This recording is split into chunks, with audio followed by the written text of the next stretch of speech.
Subscribe करें हमारे YouTube channel साधना gold को और पाएं वीडियो सबसे पहले।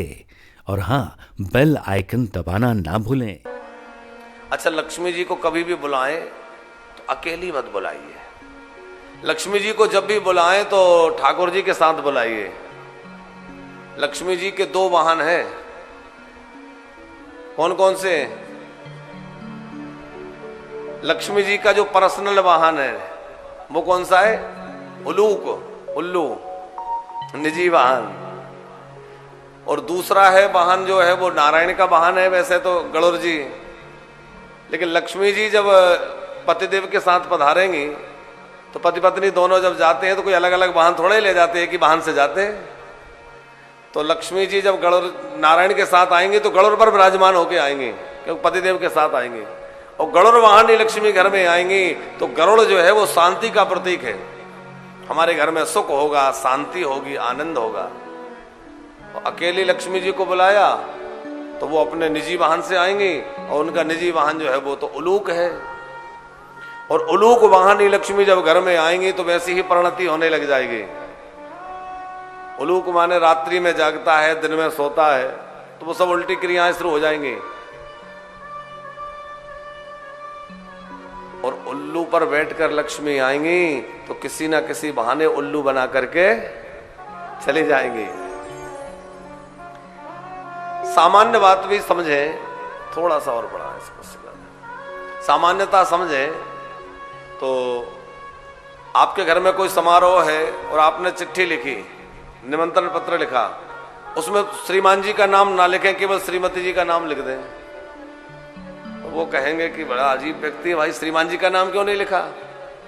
तो वैसे तो वो जाने ही नहीं देंगे श्रीमान जी, और कदाचित जाने भी दिया कि चलो तुम्हारी सहेली है, कोई खास है, चली जाओ, तो वो सावधान कर देंगे, देवी जा तो रही हो, जल्दी आ जाना।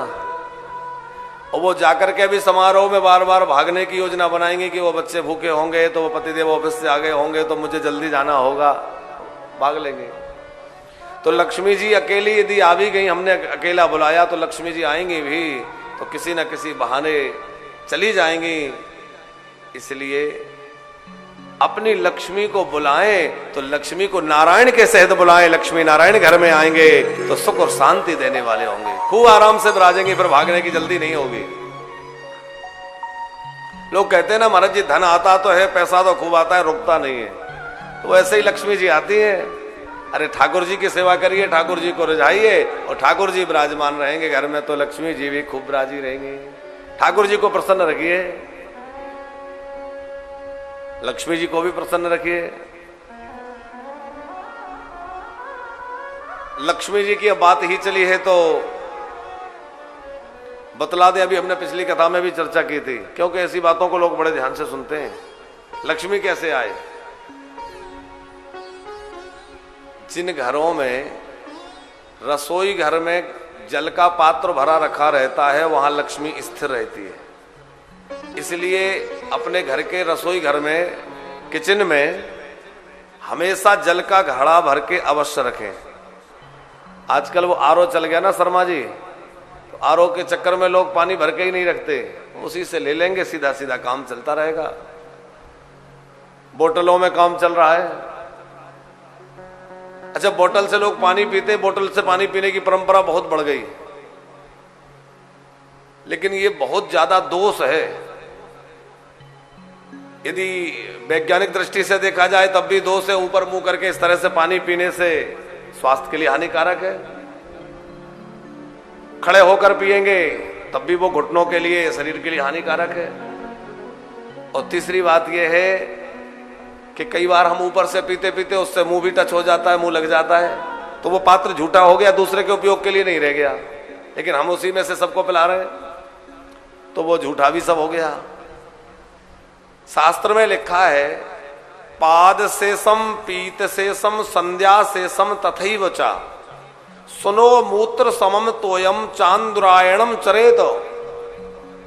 पैर धोने से बचा हुआ जल, पीने से बचा हुआ जल, एक बार आपने पिया, आधा गिलास पी के रख दिया या बोतल में से पिया, थोड़ा पी के रख दिया, पाद शेषम पीत शेषम संध्या शेषम, जो संध्या पूजन करते हैं उनके संध्या से बचा हुआ जल। सुनो मूत्र समम, सुनो यानी कुत्ते के मूत्र के समान हो जाता है, इतना दोष उसका कहा गया है। पीने से बचा हुआ जल दोबारा नहीं पीने योग्य रह जाता, लेकिन अब परंपरा चल पड़ी है, बोतल से ही बस पी लिया, फिर रख दिया, फिर उसी से पी लिया। बोतल से भी पिए तो गिलास में डाल के, ताकि वो झूठा ना हो। तो हम आपसे बात ये निवेदन कर रहे थे कि घर में, किचन में, हमारे घर के रसोई घर में एक जल का भरा हुआ घड़ा अवश्य रखना रहना चाहिए, उसी घड़े से जल का उपयोग करें। वो घड़ा कभी भी आधे से ज्यादा खाली नहीं होना चाहिए, आधा कम से कम भरा रहे, तो लक्ष्मी जी की कृपा घर में खूब बनी रहती है। जिन घरों में तुलसी की सेवा नित्य होती है, ठाकुर जी की सेवा होती है, वहां भी लक्ष्मी जी स्थिर होकर विराजती हैं। जिन घरों में अतिथियों की खूब सेवा होती है, वहां भी लक्ष्मी जी कृपा करके खूब निवास करती हैं। जहां साधु सेवा, संत सेवा होती है, वहां भी लक्ष्मी जी कृपा करती हैं। और जिन घरों में माताएं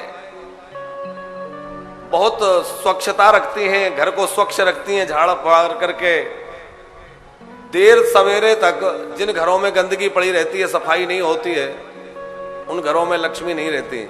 जिन घरों में रात्रि में झूठे बर्तन पड़े रहते हैं, झूठा पड़ा रहता है, उन घरों में भी लक्ष्मी स्थिर नहीं रह पाती।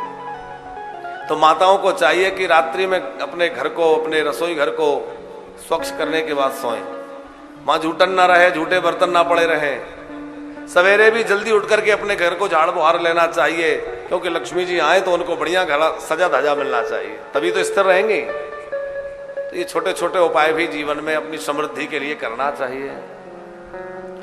और मूल रूप से तो भैया ठाकुर जी को प्रसन्न करते रहिए, और ठाकुर जी आएंगे तो लक्ष्मी जी बिना आए नहीं रह पाएंगे, ठाकुर जी आएंगे तो लक्ष्मी जी भी पधार जाएंगे।